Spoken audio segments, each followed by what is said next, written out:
Hi students, welcome home to Mars. Today we'll discuss the third infrahyoid muscle. Guess the muscle.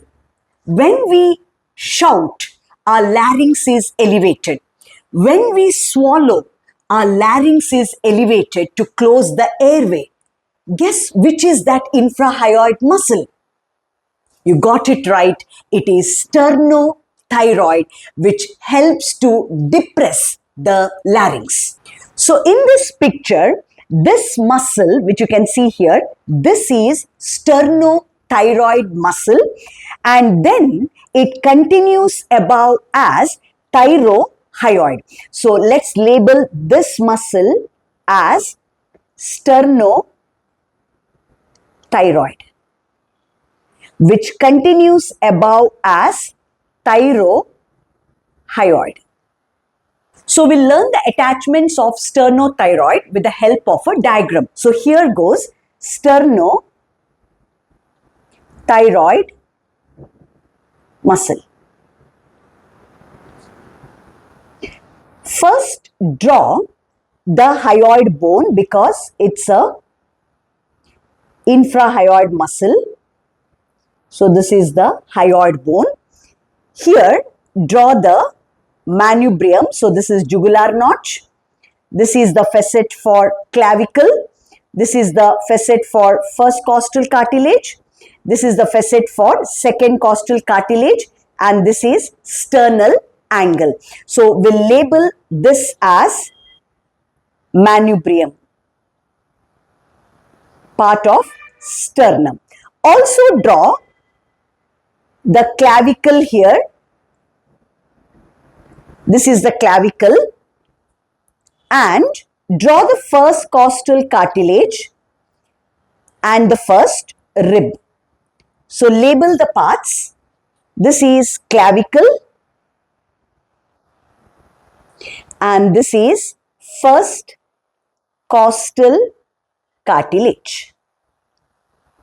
Once done with this, draw the thyroid cartilage with its oblique line. So this is lamina of thyroid cartilage with oblique line. We can also draw the cricoid cartilage and the tracheal rings just for better understanding and for orientation. Now let us start with the attachments of sternothyroid muscle. So as the name indicates, the origin has to be from sternum. Now where in the sternum? In the previous videos, we also discussed about sternohyoid. Now both sternohyoid and sternothyroid will be attached to the posterior surface of manubrium. Now compared to both, which has got a higher attachment and which has got a lower attachment? Just keep in mind, hyoid bone is higher, thyroid cartilage is lower. So sternothyroid, while compared to sternohyoid, has a lower attachment. This is the attachment of sternothyroid. So it takes origin from the posterior surface of manubrium and also the adjacent first costal cartilage, ascends upwards and is attached to oblique line of thyroid cartilage. So this muscle is sternothyroid. So just summarize the attachment. Origin is from the posterior surface of manubrium sterni, just below the attachment of sternohyoid. It also takes origin from the adjacent first costal cartilage. Insertion to the oblique line of thyroid cartilage. Now once the attachments are done, next thing to discuss is the nerve supply.